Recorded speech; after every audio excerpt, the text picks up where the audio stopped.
Market లో invest చేసి మీ డబ్బులు డబుల్ చేసుకోవాలనుకుంటున్నారా? విజయవాడలో జరిగే సుందరరామిరెడ్డి గారి లైవ్ సెమినార్ కి అటెండ్ అవ్వండి.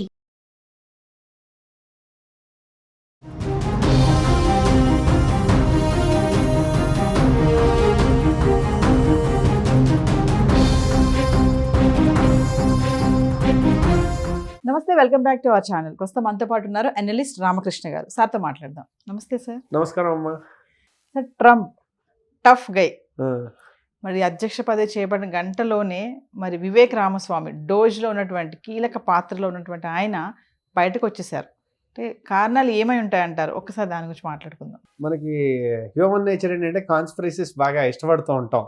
కాబట్టి ఇలాంటి జరగగానే అందరికీ అబ్బో ఏమైపోయిందని ఒక క్యూరియాసిటీ ఉంటుంది ఖచ్చితంగా. దీని ముందు అసలు డోజ్ అనేది ఎందుకు వచ్చిందో మీకు జస్ట్ ఇన్ఫర్మేషన్ కోసం. డోజ్ అంటే డిపార్ట్మెంట్ ఆఫ్ గవర్నమెంట్ ఎఫిషియన్సీ. అంటే ఏమైంది, గవర్నమెంట్ కాలక్రమేణా అలా అలా అలా పెరుగుకుంటూ పోయి వాటిలో చాలా డిపార్ట్మెంట్లు పెరిగిపోయాయి. కాబట్టి వాటిని ఒక రకమైన లైపోసక్షన్ సర్జరీ లాంటిది చేసి మొత్తం అంతా షేప్లోకి తీసుకొద్దామనే ఒక ఉద్దేశం ఎప్పటి నుంచో రిపబ్లికన్స్లో ఉంది. అందులో రిపబ్లికన్ పార్టీలో లేకపోయినా ఇలాన్ మస్క్ అనే అతను ఎప్పటి నుంచో ఆ విషయం చాలా బహిర్గతంగా మాట్లాడుతూనే ఉన్నాడు. వివేక్ రామస్వామి కూడా రిపబ్లికన్ కాబట్టి ఆయన కూడా ఈ విషయం మీద చాలా క్లియర్గా ఉన్నారు. వాళ్ళ ఐడియాలజీస్ మ్యాచ్ అయ్యాయి కాబట్టి ఆయన కలిసి విధి విధానాలను రూపొందించి ఇది ఎలా వర్కౌట్ అవుతుంది, ఏం చేయొచ్చు, ఇలాంటివన్నీ వాళ్ళు ఇది ప్రతిపాదించారు. అయితే అవంతా ప్రతిపాదన ఎప్పుడు దాకా, జనవరి 20 దాకా అది ఎప్పుడు ప్రతిపాదనలు దానే ఉంటాయి. ఎప్పుడైతే గవర్నమెంట్లోకి వచ్చారో అది దానికి ఒక నిర్దిష్టమైన డిపార్ట్మెంట్ కింద అయింది. ఒక అఫీషియల్ స్టేటస్ అనేది వచ్చినప్పుడు ఏమవుతుందంటే, అఫీషియల్ స్టేటస్ వచ్చినప్పుడు దానికి కొన్ని పరిధులు ఉంటాయి, కొన్ని నియమాలు ఉంటాయి. ఎవరు పడితే వాళ్ళు అక్కడ వర్క్ చేయడానికి వీల్లేదు కదా. ఇప్పుడు ఏమైంది, వివేక్ రామస్వామి అనే అతను ప్రెసిడెంట్ అవ్వడానికి పోటీ చేశాడు. తర్వాత ట్రంప్ని ఆయన బాగా సపోర్ట్ చేశారు. సపోర్ట్ చేసి చాలా మటుకు ఆయన బహిర్గతంగా ఇవి మాట్లాడుకున్నారు. ఆయనకి ఏమనిపిస్తే అవన్నీ చాలా క్లియర్గా చెప్పాడు, విధి విధానాలు అని. సో ఏమనుకుంటారంటే, ఇదిగో ఏదో చెప్పాడు దానివల్ల ఇది చేసేసారు. లేదు దాన్ని ఏమంటారు, గవర్నమెంట్ భారతీయులను పక్కకి తీసేస్తున్నారు, ఇంతే ఇండియన్స్ అందరినీ పక్కకి తీసేస్తారు. మనం ఆయన ఇండియన్నే టెక్నాలజీ అడ్వైజర్ కింద తీసుకున్నారు, అది మనం మర్చిపోయాం. అంత పెద్ద పదవి, చాలా పెద్ద పదవి ఇచ్చారు చాలా యంగ్ పర్సన్కి, అది మర్చిపోయాం. చాలామంది ఇండియన్ ఆరిజిన్ పర్సన్స్ని వాళ్ళ అడ్మినిస్ట్రేషన్లోకి చాలా కీలకమైన పదవుల్లోకి అందరినీ పిలిపించాడు, మర్చిపోతున్నాం. ఒక ఆయన పక్కకి వెళ్ళాడనే తెలుసు, తప్పించారని కూడా కాదు. ఇప్పుడు ఏంటంటే మనం ఆలోచించాల్సింది ఏంటంటే, వివేక్ రామస్వామి అనే అతను ప్రెసిడెంట్ అవ్వాలనే కోరికతో పోటీ చేశాడు, అవ్వలేదు. ఆయన క్యాండిడేట్ కింద నామినేట్ అవ్వలేకపోయాడు. ఆయన యంగ్ ఉన్నాడు. ఆయన ఏంటంటే ఆయన తాలూకా పొలిటికల్ జర్నీని ఒక అడుగు ఒక్కొక్కటి ముందుకు వెళ్దాం అనుకుంటాడు, ప్రస్థానం వెళ్ళాలి కదా. కాబట్టి ఇప్పుడు ఒహాయో స్టేట్లో ఆయన గవర్నర్గా పోటీ చేద్దాం అనుకుంటున్నాడు. నెక్స్ట్ ఇప్పుడు ఒక స్టేట్ గవర్నర్ అవుతూ ఇలాంటి డిపార్ట్మెంట్లో ఆయన ఉండడానికి వీల్లేదు, అర్థమైందండి. కాబట్టి ఆయన పక్కకి వెళ్ళాలి. మరి ఇంతకుముందు ఉన్నాడు కదా అంటే, ఇంతకుముందు ఆయన పోటీ చేద్దాం అనుకోలేదు. ఇది ఒక గవర్నమెంట్ డిపార్ట్మెంటు కాదు. మనం అలా అర్థం చేసుకోవాలి. ఎప్పుడైతే దానికి ఒక లీగల్ శాంక్టిటీ వచ్చి అదొక డిపార్ట్మెంట్ కింద మారిందో, దానిలో ఎవరు పని చేయాలనుకున్న వాళ్ళ దాని మీద కొన్ని ఆంక్షలు ఉంటాయి. ఆ ఆంక్షల్లో భాగంగా వాళ్ళు దాన్ని ఏమంటారు, ఇంకే పదవి చేపట్టకూడదు అని ఉందనుకోండి, అలాంటప్పుడు ఈయన చేపట్టకూడదు కదా. కాబట్టి ఆయన వెళ్ళాడు.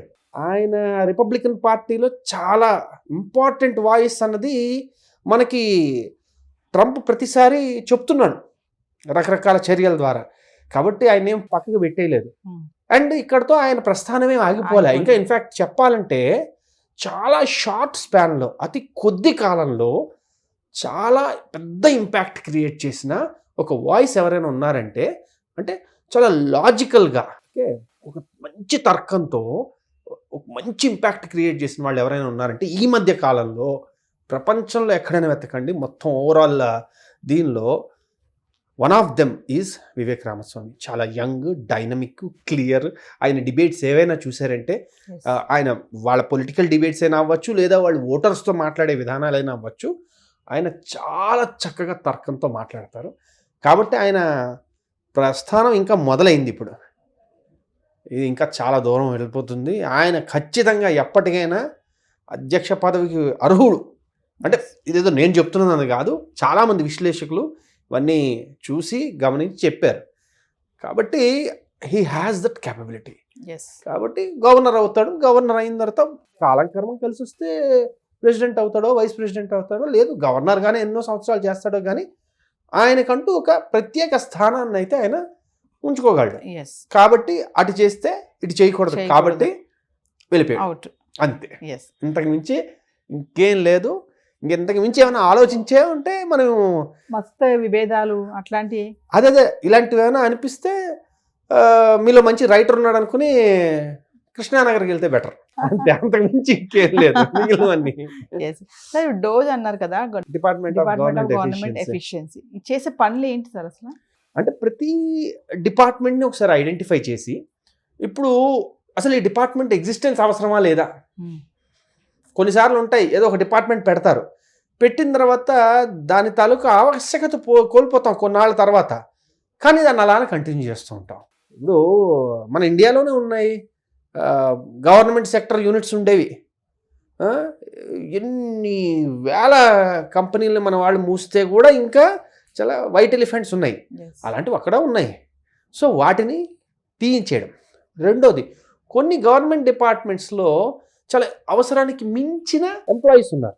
సో ఆ డిపార్ట్మెంట్స్ని స్లిమ్ డౌన్ చేయడం, ఎఫిషియెంట్గా తయారు చేయడం. ఎందుకంటే ఇప్పుడు ఇది ఒక పని చెయ్యాలి, ఆ పని అవ్వట్లేదు. ఉదాహరణకి FDA ఉంది, ఫుడ్ అండ్ డ్రగ్ అడ్మినిస్ట్రేషన్ ఉంది.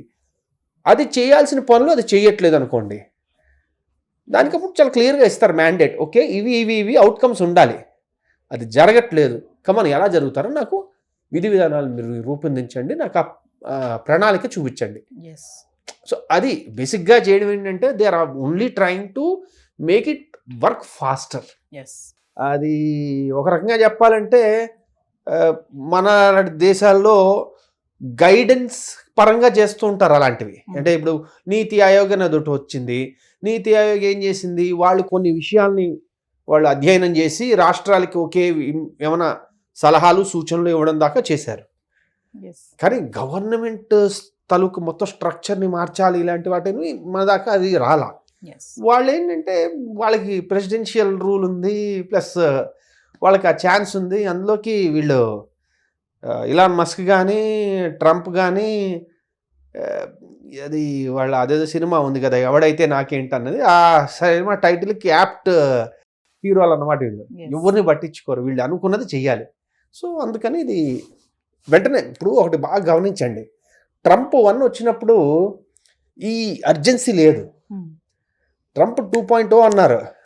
అర్జెన్సీ ఎందుకు వచ్చింది అంటే ఆయనకి తెలుసు నెక్స్ట్ ఇంకా ఎలక్ట్ అవ్వడం. అక్కడ ఏంటంటే ఒక ప్రెసిడెంట్ 2 సార్లు కన్నా టర్మ్ల కన్నా ఇంకా రాకూడదు. సో 3వ టర్మ్ లేదు, ఇంకా ఇదే లాస్ట్. అది సో ఈ 4 ఏళ్లలో అనుకున్నది చేసేయాలనుకుంటే ఇంకా మళ్ళీ ఢిల్లీ డాలింగ్ ఇవన్నీ నసగడాలు లేవు, ఫటాఫట్ అయిపోవాలి. అందుకని మీరు రాగానే ఆయన తాలూకా స్టైల్ ఎలా ఉంది, ఫస్ట్ స్టేట్మెంటే 2 జెండర్స్, మెన్ విమెన్, ఇంకేం చేసుకుంటా చేసుకో, తీసుకురా, ఏంటిది ఇదంతే, బర్త్ రైట్ సిటిజన్షిప్ తీసేయి, అలాగా చాలా స్పీడ్లో వెళ్తున్నాడు.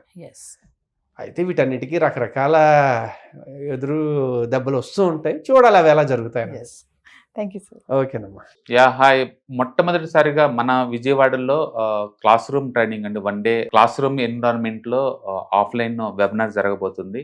అండ్ ఇంట్రెస్ట్ ఉన్న పార్టిసిపెంట్స్ ఈ కింద స్కూల్ అవుతున్న నెంబర్కి రింగ్ చేసుకొని సీట్ బుక్ చేసుకోండి. దీంట్లో ETFs, index funds and mutual funds మీద completely and hand holding experience మీకు ప్రొవైడ్ చేయబడుతుంది. దీని ద్వారా ఏంటంటే మనం ఎసెట్స్ని స్టాక్ మార్కెట్లో ఎలా మేనేజ్ చేసుకోవాలి, ఎలా గ్రో చేసుకోవాలి, ఎలా ప్రొడక్ట్ చేసుకోవాలో అంటే ప్రాక్టికల్గా నేర్చుకుంటారు. అండ్ మీ ఇప్పటి వరకు మనం ఆన్లైన్లోనే మీరు అటెండ్ అవుతున్నారు. ఇక నుంచి మీరు మన విజయవాడ సిటీలోనే అండ్ లైవ్లో క్లాస్ రూమ్ ఎన్విరాన్మెంట్లో నేర్చుకునే ఛాన్స్ దొరుకుతుంది. కాబట్టి ఇంట్రెస్ట్ ఉన్న పార్టిసిపెంట్స్ కింద స్క్రోల్ అవుతున్న నెంబర్కి పింగ్ చేసి సీటు రిజర్వ్ చేసుకోండి. Thank you.